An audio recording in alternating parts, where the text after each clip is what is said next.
अब भाभी कैसी है भैया? डॉक्टर क्या कहते हैं? अवनी ने घर में कदम रखते ही अपने बड़े भाई संजय से पूछा। एकदम कमजोर सी हो गई है तुम्हारी भाभी। कितने टेस्ट करवाए पर बीमारी का पता ही नहीं चल पा रहा है।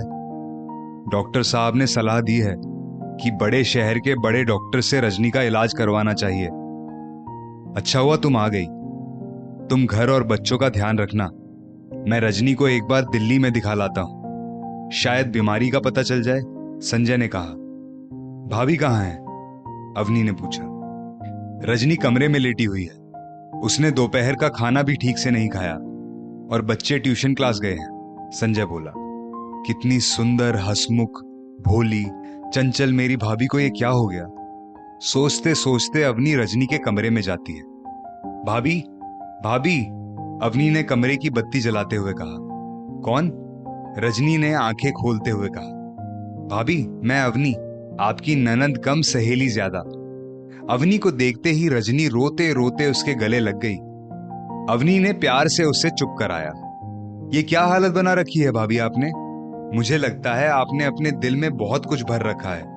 आज सब कुछ कह दीजिए, अपना दिल हल्का कर दीजिए। कोई बात आपको चुभ रही है जिससे आप अंदर से दुखी हैं। आज सब कुछ कह डालिए भाभी, अवनी ने कहा। संजय और रजनी के वैवाहिक जीवन को 10 वर्ष हो चुके थे। उन्हें 8 वर्ष के बेटे और 6 वर्ष की बेटी के माता पिता होने का सौभाग्य भी प्राप्त था। संजय एक बड़ी कंपनी में अच्छी सैलरी पे काम करता था। रजनी को किसी बात की कोई कमी नहीं थी। 2-3 साल पहले ही रजनी के सास ससुर का निधन हुआ था। रजनी के सास ससुर छोटे बेटे के साथ दूसरे शहर में रहते थे। संजय पढ़ने लिखने में अव्वल, स्मार्ट पर्सनैलिटी का मालिक था। उसे एमबीए करने के बाद अच्छी जॉब मिल गई। उसके लिए एक से बढ़कर एक रिश्ते आने लगे। संजय की केवल एक ही शर्त थी, लड़की बेहद खूबसूरत होनी चाहिए, सांचे में ढली हुई। संजय तो सुंदरता का पुजारी बना बैठा था। एक बार संजय के एक दोस्त की बारात एक गांव में जाती है। वही शादी समारोह में संजय की मुलाकात रजनी से होती है। गांव की भोली भाली रजनी पर संजय पूरी तरह लट्टू हो गया और घर में सबको बता दिया कि शादी करेगा तो इसी लड़की से, नहीं तो नहीं करेगा। संजय के पिता ने संजय को समझाने की काफी कोशिश की। बेटा, रजनी का मानसिक और बौद्धिक स्तर तुम्हारे बराबर का नहीं है। सिर्फ खूबसूरती से कुछ नहीं होता, तुम दोनों के जीवन स्तर में भी जमीन आसमान का फर्क है। सोच समझकर कोई फैसला लेना। लेकिन संजय अपने फैसले पर अड़िग रहा। बड़े घर के लड़के ने उनकी बेटी को पसंद किया, ये सोच सोचकर ही रजनी के माता पिता फूले नहीं समा रहे थे। इस तरह संजय और रजनी की शादी हो जाती है। रजनी एकदम भोली, बातूनी, दुनियादारी से परे लड़की थी और वहीं संजय रौबीला, कम बोलने वाला, अकड़ में रहने वाला व्यक्ति था। इधर कुछ समय से रजनी की तबीयत खराब रहने लगी। संजय ने उसे कई डॉक्टरों को दिखाया पर कुछ नतीजा सामने नहीं आया। रजनी की हालत दिन ब दिन कमजोर होती जा रही थी। ना वो पहले की तरह लोगों से दिल खोलकर बातें करती थी, ना ही सजने संवरने का शौक रखती। संजय ने इस बात की जानकारी अपने परिवार वालों को दी। भाभी की खबर सुनते ही संजय की बहन अवनी तुरंत चली आई। अवनी और रजनी की 2 घंटे तक बातचीत चली। अवनी कमरे से बाहर आती है। भैया, भाभी की इस हालत के जिम्मेदार केवल आप हैं।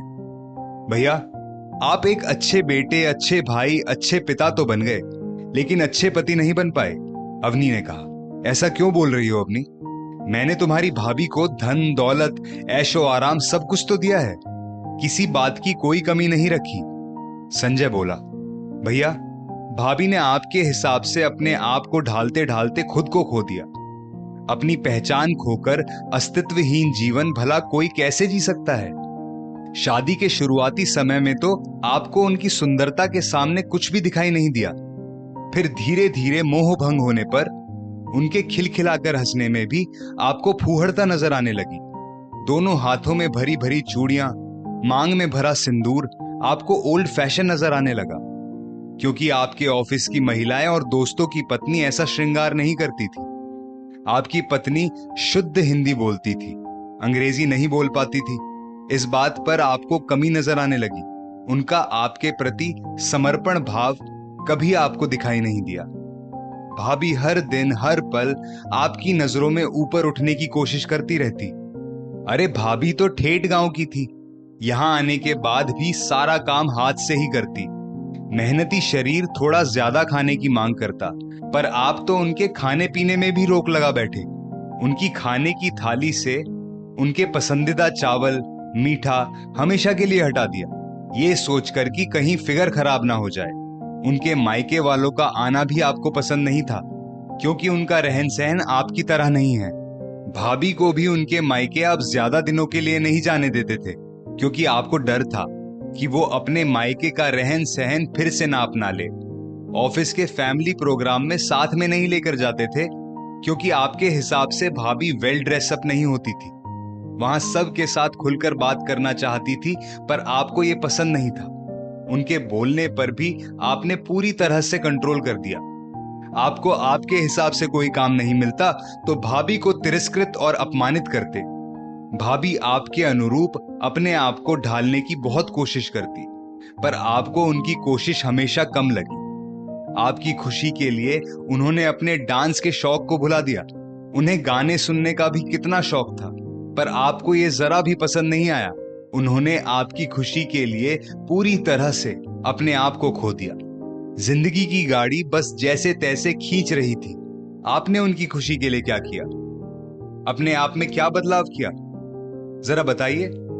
भाभी ने भी कभी आप में बदलाव लाने की कोशिश नहीं की। आप जैसे हैं वैसे ही पूरे दिल से स्वीकार किया। थोड़ा हम बदले थोड़ा तुम बदलो वाली स्थिति तो थी ही नहीं आपके केस में। भाभी के चेहरे की रौनक, मासूमियत धीरे धीरे खोती चली जा रही थी। इसका कारण मैंने कई बार भाभी से जानना चाहा, पर उन्होंने कोई जवाब नहीं दिया। खुद को खोकर खुश नहीं रह सकते। हर इंसान को जिंदगी अपने ढंग से जीने का अधिकार है। समझौता एक लिमिट तक ही सही होता है। भाभी आपकी आकांक्षाओं पर खरी नहीं उतरी, तो आप बार बार कटु शब्दों से अपनी पत्नी को आहत करते। आप उनके व्यवहार, हर काम पर टोकते, कटु शब्द बोलते, जिससे उनका आत्मविश्वास लगातार कमजोर पड़ता गया। भाभी डिप्रेशन की शिकार हो गई। बिंदास छवि वाली हमारी भाभी सबके सामने दो शब्द कहने में भी हिचकिचाने लगी। भैया, अभी भी कुछ नहीं बिगड़ा। समय रहते भाभी को वापस लाया जा सकता है। उन्हें जिंदगी अपने हिसाब से जीने दीजिए, जैसे आप अपनी जिंदगी जीते हैं। जैसी भी है उन्हें दिल से स्वीकार करें। उन्हें बदलने की कोशिश ना करें। दूसरों के लिए खुद को पूरी तरह से बदलकर कोई खुश नहीं रह सकता। अवनी ने भाई को सच्चाई से रूबरू कराया। छोटी बहन की बातें सुन संजय कुछ कुछ समझ रहा था। वो अपनी पत्नी को खोना नहीं चाहता था। मैं वादा करता हूं, मैं जल्द ही अपनी पहले वाली चहकती मुस्कुराती पत्नी को वापस लाकर रहूंगा। संजय ने अपनी बहन से वादा किया। अगले दिन सुबह सुबह संजय ने टेप रिकॉर्डर पर मधुर संगीत चालू किया। रजनी के मन में थोड़ी हलचल हुई। फिर संजय ने आसपास के कुछ छोटे बच्चों को बुलाया। रजनी, ये बच्चे तुमसे डांस सीखना चाहते हैं, क्या तुम इन्हें डांस सिखाओगी? संजय बोला। रजनी ने आंखों में आंसू लिए हां में सिर हिलाया। कुछ दिनों बाद संजय ने शास्त्रीय संगीत एकेडमी में रजनी का एडमिशन भी करवा दिया।